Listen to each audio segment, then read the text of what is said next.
We're here tonight with a band that goes by Love Songs for Lonely Monsters. How you guys doing? Good, good. Okay, so how long have you been together as a band, and how did it get started?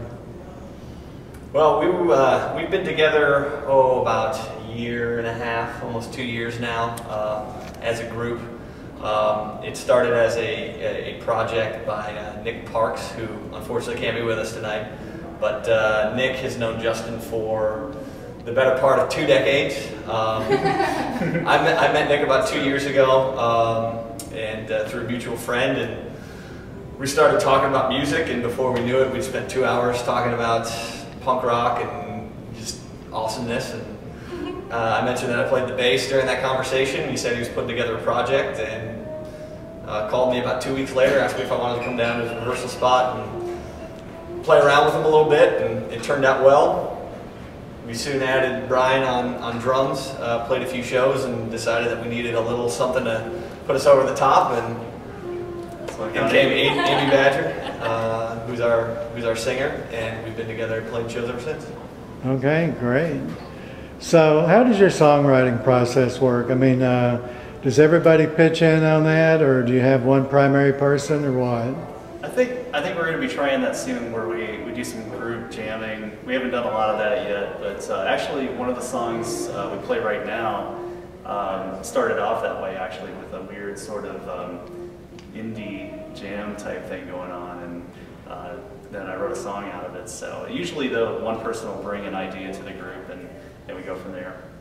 So it's definitely something that evolves with playing it lots of times, and the songs change. And one of the things that helped also is I went on a lot of business trips this year, so I had a lot of time in hotel rooms and with my guitar coming up with some new ideas. So I got a few songs out of that. It is interesting sometimes to hear the demos that either Nick would put together or Justin puts together, and listen to it. It's particularly interesting when we have everything down and ready for a show, and playing it for a few times, to go back and listen to those demos and just hear how much the song had evolved. So, yeah. Usually it's a singular person bringing in an idea, a structure, skeleton for a song, and the whole band really pitching in around that. Uh-huh. I'm going to ask you a question that you're probably going to hate me for, but I got to ask it. If you had to pigeonhole yourself into a particular genre, what would it be? Brian? When people ask that, I usually just say it's alternative rock. We're just different. Yeah. I mean, whatever it is, don't change it. I love it. I really like it a lot.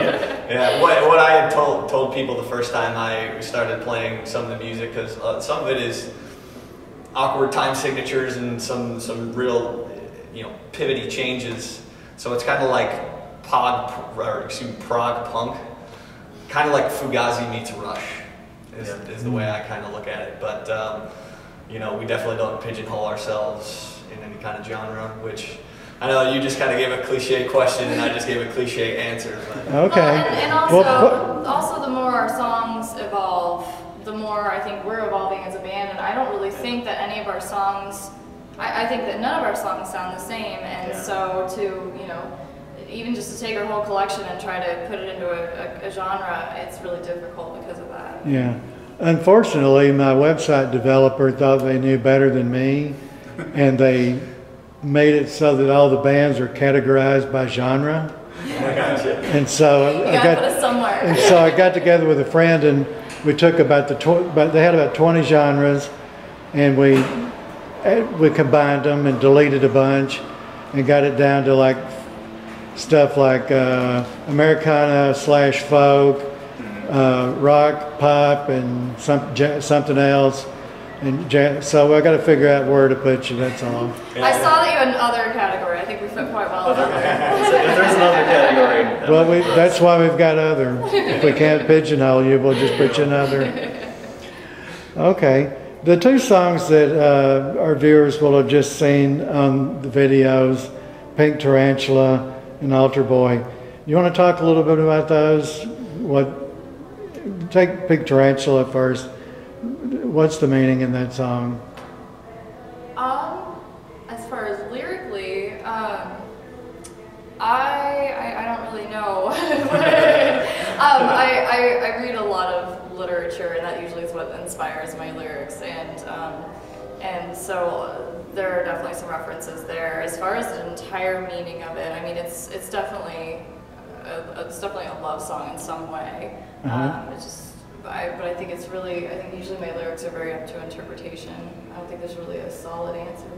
There's some really interesting chords in that one, and then it gets a little happy towards the end. And so it's got a little bit of everything, but a lot of guitar interplay. And it's almost kind of like a schizophrenic take on the process of falling in love. I guess. That's great. That's great. Yeah, it's a great song. Thank you. Really like it. And you'd probably give me a similar answer if I ask about Altar Boy, so I won't. Well, let's see, how did that start? That's one of our newer songs. That was something that I came up with, a little chord pattern, and it took, a lot of times I just slave over these songs, and it'll take me days, sometimes over a month before I'm really happy with how it came across. And I took one section from one song, and this other pattern took me about 5 minutes, so I had a little bit of everything in there. There's one section that was very simple to write and came to me, and another one that I really fussed over. Right. In the hotel room. And again, going back to the previous question of how we kind of write our music and stuff, Justin had come up with that song, different time signature. It was the same chords, but in a different song. And it was 2 songs put Yeah. together at That's first, right. and then we split them. but it was just an organic process of playing together and seeing what each one of us brought to the table, and just kept refining it and rewriting it before we came to the final version that you just. I like it a lot better now. Do you do the lyrics first or the music, or does it switch around? Definitely comes first. Music definitely comes first, because once that's hammered down, then we can get a melody. Or sometimes the melody, well, very much with Nick, I think he comes up with the melody first, and then writes the music around it. But lately, I feel like it's been the music first. And that's the case with Altar Boy. Is the more we played it, then the more I kind of threw out some possible melodies. It just kind of things started to stick. But I think Amy's got a notebook full of lyrics too, which come in handy if she wants to apply something to a song, which I think will come in really handy in the future. So. Okay, it's interesting. People want to know these things. They really do. Sure. So all this talking about songwriting leads me to my next question very well. I understand you've got a new album coming out that you've actually completed, but you've not yet released it, called Sonic Harvest, that you recorded at the Sound Farm in Jamaica, Iowa. You want to talk about that? Yeah, it's a compilation of several different bands that have been out to this recording studio in Jamaica, near Jamaica, and I don't know how many bands are going to be on it. We'll say 41. I know that's high, but it'll be coming out here soon, probably sometime at the end of the year. We were honored to be asked and included with a lot of other great bands. It's a nice facility. Yeah, it's a great facility. We're able to go out there and record a song, and it'll actually be our first, I guess, professional release, because we've got several demos in different sessions and things like that on our website available for download and live streaming. But this will be the first time that we'll have something produced and mastered, put out there for the masses to purchase. So we're excited about it. Speaking of purchase, where can people get it when it comes out? It'll be coming out in the fall. We don't know too much about the release of it yet. The date isn't set. They just told us it'll be in the fall. I'm assuming probably kind of late in the fall. I mean, where can they go to? I mean, is it going to be in iTunes? And I would assume it'll be online somewhere. That's how a lot of things I are. also got the impression they would be making a physical CD of it as well, and that'll probably be in some stores. So Maybe some local record stores. Independent Yeah. stores. Yeah. I'm sure when we hear it, we'll have it all over our website. So. Yeah. okay, great. And what is your website? Before I forget it. It's LS, the number 4, LM.com, or just lovesongs4lonelymonsters.com if you want to type all that out. Very fast type. Google it and I bet it comes up. Yes. There you go. Okay. LS for the letter, I mean the number, the numeral 4, LS4LM.com. Okay. We also have a Facebook page, Your Friend. Yep. And MySpace. MySpace. Well, yeah. Tell me all the places people can find you online. Twitter, we're Yeah, we have at LS4LM, same thing. This is our Twitter expert over here. Yeah, and we try to get out there as much as we can online, but Our website's our main hub. It has Yeah. links to everything. You can listen to music, stream it on there, see pictures, get updates, events, everything. If Okay. anyone wants to make a fan club for us, we'd be okay with that too. All right, maybe somebody will get that started. Yeah. Do you do Facebook? Yes, Yes. yes. we You have probably put Facebook. your show dates on there too? yeah, all of our show Yep. dates are updated on there. Yep. And then, yeah, again, just the website is kind of the central hub. It's got a link directly to the Facebook page. And we, Right on the- What comes after facebook.com/? Is it? LS4LM. Okay. and it's interesting because we sometimes will throw some early stage demos on those websites too, so it's kind of fun for the fans. Yeah, you can hear Altar Boy in its earliest form with the Right. Gregorian chant at the end. Just kind of like exchanging it between each other. that's right. Why not put it out there? Sure.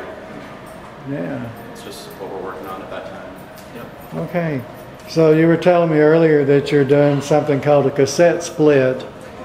And for our viewers that might not know what that is, why don't you please explain it? Well, a cassette was a popular form in the mid to late 80s, but it's seen a resurgence as of late. A lot of Hipsters. independent bands, hipsters. Like, I assume now that a cassette split would actually be on a CD. no, it's actually going to be on a cassette. Yeah. It's- Oh, really? On a cassette, yeah. Yep, yeah. yep. And, physical cassette. Yeah, physical cassette, and it'll be us and a band called Data Gun, who's an Iowa City, Des Moines band. They approached us with it, and they're going to have 2 songs on it. We'll have 2 songs on it, and the details are still getting hammered out on that. But yeah, that should be released sometime in the fall as well. Yeah, hoping by the end of the year. I think we should get the A side. Okay, yeah, definitely. It's important. Well, before we wrap up, what sorts of final thoughts would you like to leave our viewers with? Come to our shows. That's a good Support one. us, really, but I mean, just the support that we have with this city and the people in it for music has been amazing.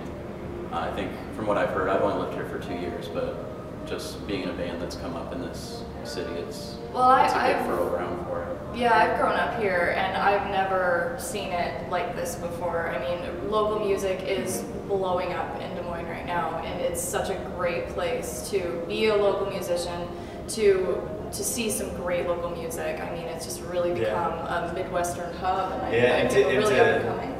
And to have so many talented bands that I respect, and to yeah. have that respect returned from them is something that's really, really awesome. It can be very humbling too. Yeah, so thank you to Yes. everybody that has supported us. Yeah. Yes. If you know us already and you're watching this, thank you. If you don't, come out and see us, and I'll thank you personally. Yeah. Okay. It's a good ending. Thank you so. That was a perfect ending. And thank you so much for being on Insider Sessions. I really Thank you. appreciate Thanks for it. being here. Yes.